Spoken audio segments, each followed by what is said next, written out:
So let's start the program with a keynote from Josiah Hunt.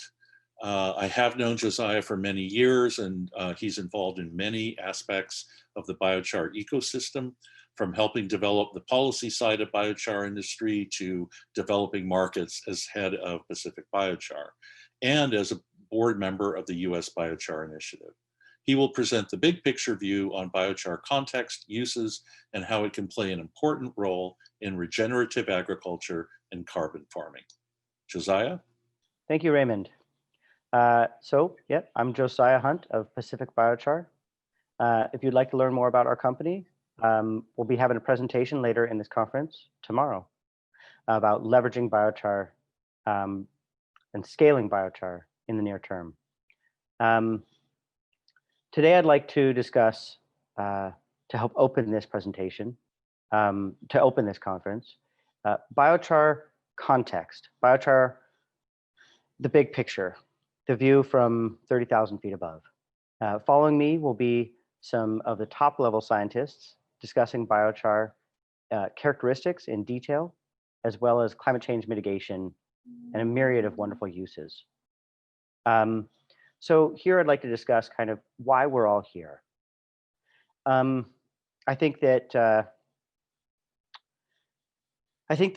I used to open presentations like this with a series of images of recent disasters, looking at what's going on right now in the world related to climate change that's tangible: the fires, the floods, the droughts.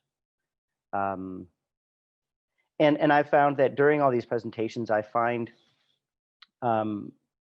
it's immense how many of these natural disasters are happening on a regular basis that we feel, that are sapping away our luxury and making life just a little more difficult. And I think it's really important to acknowledge a difference in climate change as not necessarily being life or death, but luxury and the loss of luxury, or luxury and suffering. And we face not just the potential for life or death, but also a loss of luxury, and that sucks. And although it can be scary, looking at the prospects that we face, I do have hope, because we have so many tools that you can use right now. And I found that focusing on the things that we love, the things that we treasure in this world, can provide an almost unending source of inspiration to continue working, to fight for the things that we love, to fight for the luxuries that we enjoy, and to continue working towards that. And so I'd like to start this with a few of the things that I hold dear.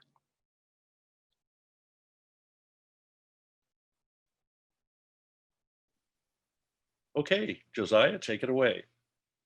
Thank you so much, Raymond. Yep. Hello, everyone. Josiah Hunt, founder and CEO of Pacific Biochar Benefit Corporation. If you want to learn more about our company and what we're doing, you can check us out tomorrow in the presentation about leveraging infrastructure for a fast scale up. So this morning, I'd like to help bring in this presentation by talking about biochar in the big picture, talking about the context, and have a big picture view of why we're all here. Following me will be some top level scientists discussing in very great detail characteristics and applications and climate change mitigation. So today I'd like to discuss a more broad picture view. One of the reasons I think we're all here is because of the problems we face that we've kind of created for ourselves with environmental degradation and climate change that biochar can help solve. And it can be quite scary looking at the great climate change we face. Storms of immense magnitude, fires we've never seen before, floods and droughts, and potentially immense loss of life. This is scary, and fear is often an entry point for climate change. But I think it's important also to consider what we're fighting for. And climate change is not necessarily, as I view it, a matter of life or death, but also loss of luxury. It could be also viewed as a loss of luxury and an increase of suffering. To only fight from a place of fear can be almost debilitating after a while. It can give you an instant boost of energy, but it's kind of sad. It can be kind of debilitating and depressing sometimes. So I've found over the years that an almost unending source is to fight for the things I love, to fight for the luxuries I enjoy the most. Those are worth fighting for and working for. And we can. We've got all the solutions we need. We just need to choose to use them, all of us, now. So here I'd like to present the big picture view of biochar, and starting with a few luxuries I enjoy and a few things I treasure that I believe are worth fighting for. Okay, here we are. You should be able to see my presentation now. Dark Earth for a Bright Future.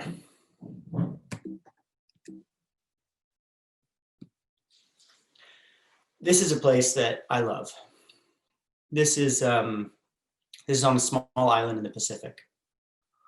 And lots of times, we'll have these places in our mind that we imagine that we'd like to go again someday, that we picture in our mind as the ultimate of paradise and luxury and joy and vacation and things of that nature. And this for me is that place. This small island will be basically underwater and unlivable in about 30 years. And the population that lives there today has to find an evacuation because of climate change and because we did not get on this early enough. This will be lost. There's not much we can do there. But it's beautiful and I think worth fighting for.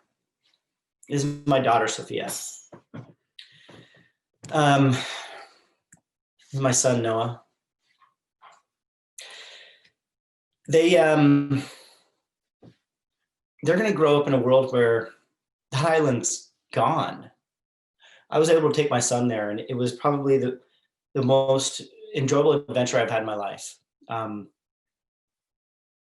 I want to be able to share that I want him to be able to share that with his kids. That's kind of what we're fighting for. And sometimes it gets lost. It's like, well, what are we fighting for? Oh, polar bears or, some global climate change thing. And for me, it's personal. I'm fighting for that little bit of paradise. I'm fighting for the luxury that we might lose if we don't do something now. I'm fighting so that my kids can grow up in a future that will hopefully be something like the wonderful world that we've known. And that's something to feel proud about and something I look forward to. So we today are a special generation. Well, not just one, the generations living today. We have the honor to decide, whether by action or inaction, what our planets will be like for the next generations to come.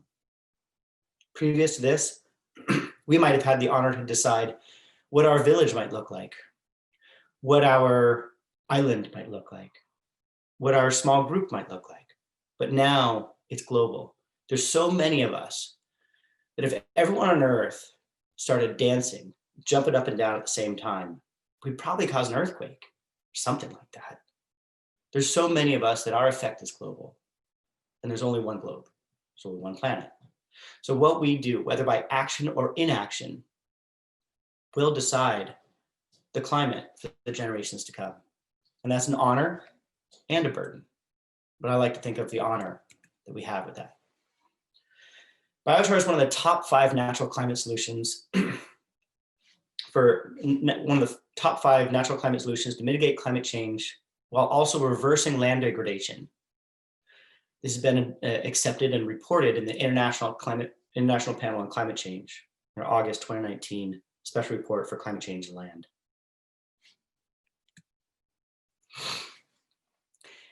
The biochar story is interesting. The word biochar didn't exist, but for maybe I don't know, 12, 15 years ago. And now it's one of the top 5 ways to save humanity from climate change. And how did this start? And I think the story of its birth is important, at least to me. And you're going to hear lots about the details of it, but I think we can talk about this for just a minute. Wim Sombrecht was a world-renowned scientist, and he's noted as being the person responsible for our recognition of biochar as it is now. Many people know of, well, I mean, those in the soil science world and in the biochar world might know of Wim Sombrecht and some of what he did to help unveil the mysteries of the terra preta soils of the Amazon, which showed that additions of biochar left a lasting imprint of fertility for hundreds of years. And in this area of ubiquitously poor soil, there was these fertile pockets. And Wim helped unravel those mysteries. Well, what I think is also important to note is that Wim was born in 1934. 10 years after he was born, he survived through what was called the Winter of Hunger, the Hunger Winter, Dutch famine. And his family survived partly because of a fertile plot of land tended and cared for by his parents and grandparents and ancestors. And so he had a very visceral and very real connection to the importance of soil fertility and human survival. It's a reverence that you can only gain, I believe, through a lived experience like that. And so I think it's quite obvious here that would have a large impact on what later became, his career in life, studying soils, but also particularly with soil fertility and charcoal.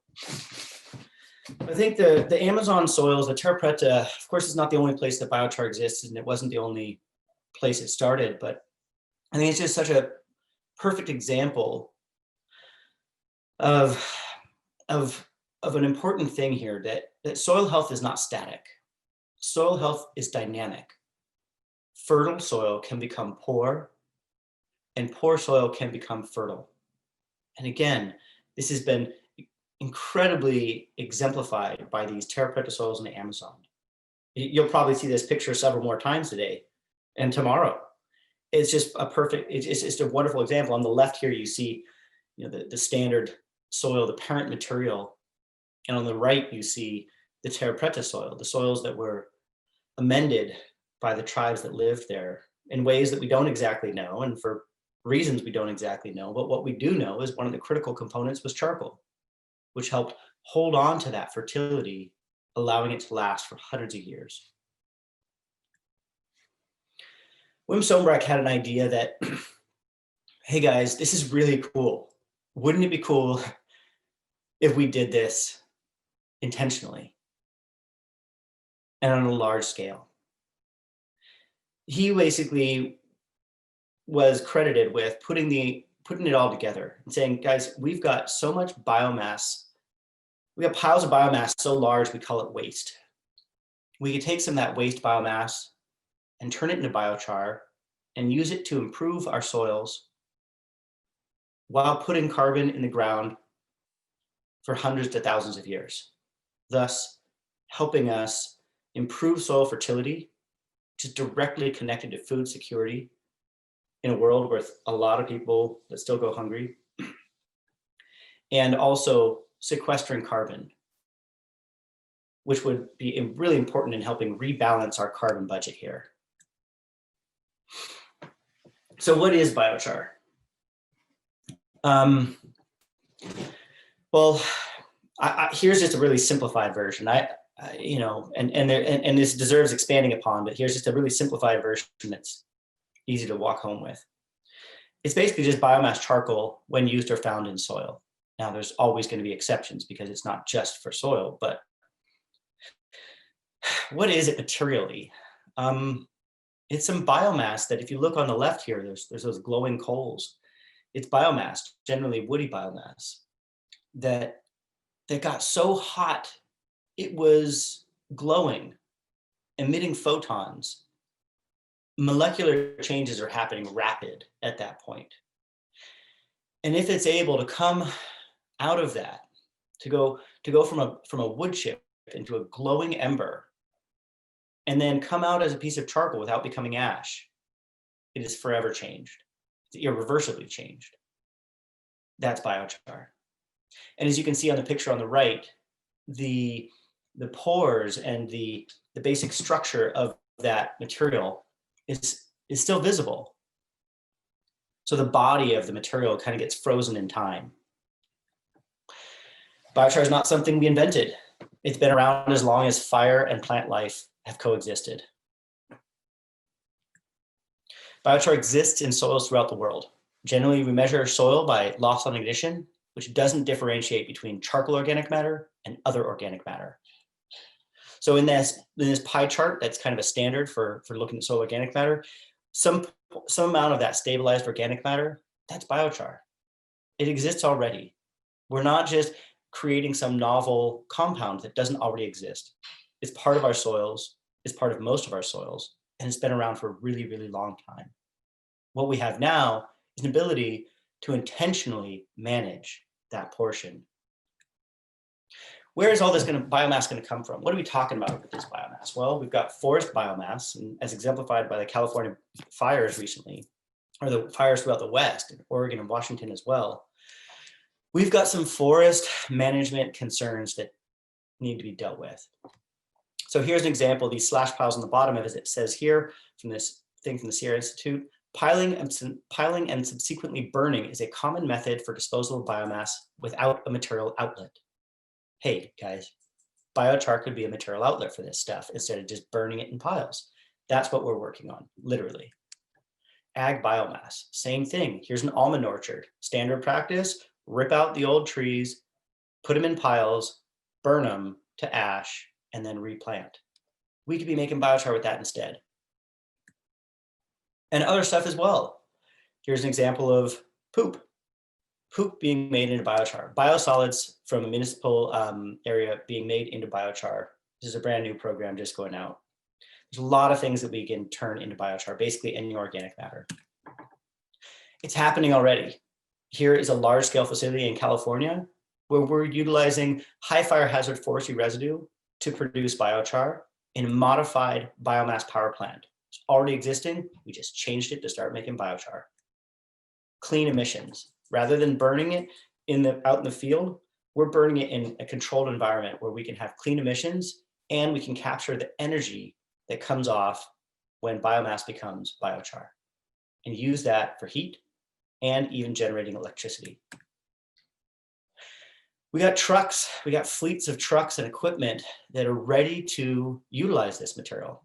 We don't need to invent entire new pathways. We've got existing pathways to transport this biochar material. We've got compost yards, dairies, and a whole host of other facilities that can blend, improve, and then further distribute these materials. We've got vineyards and not just vineyards, but we've got field trials in agricultural soils throughout the world that are finally coming to fruition, literally coming to fruition. It's been years of research at a hurrying pace. There's more than 10,000 research articles now. And a lot of them are finally coming to an important point where we can show yield over time on a large scale. It's happening all over the world. So some of the benefits of biochar: water conservation, nutrient conservation, soil health improvement, carbon dioxide removal for many generations. Why is it not already the biggest thing? Well, there's two particular barriers: time and borders. Biochar lasts for more than 1,000 years, yet it is generally valued on a 2-year return when we're looking at agricultural use or many other uses. Borders.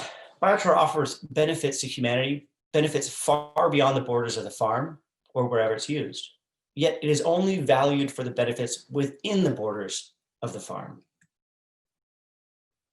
We're not limited to those barriers, but I think it's important to recognize them so we can break through them. Time. We can finance this, and profitably. If biochar is going to provide benefit for beyond 1,000 years, but it's currently only financed on a 2-year return, or generally valued on a 2-year return, let's finance this.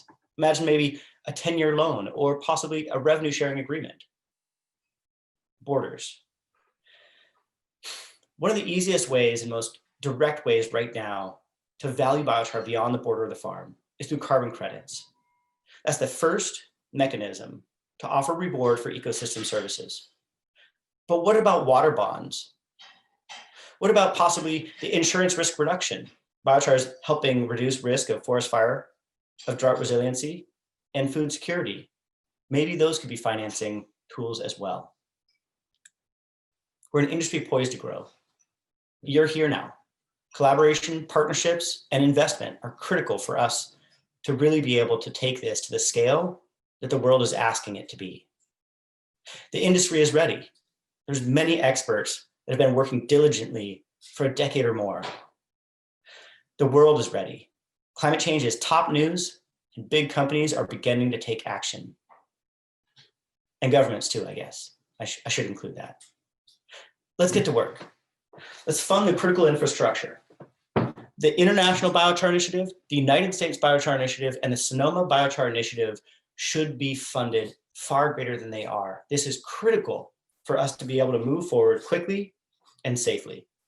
Please consider funding the International Biochar Initiative, the United States Biochar Initiative, or the Sonoma Biochar Initiative. They're all nonprofit organizations that would love to see your help. Partnerships, investments, and new organizations to fill in the gaps. Partner with some existing companies, invest in some of the existing companies, create new organizations to help fill in the gaps, like helping solve those two barriers that I mentioned of time and borders. With that, we can do this. Thank you for taking part. You can reach me at Josiah Hunt, Josiah at pacificbiochar.com.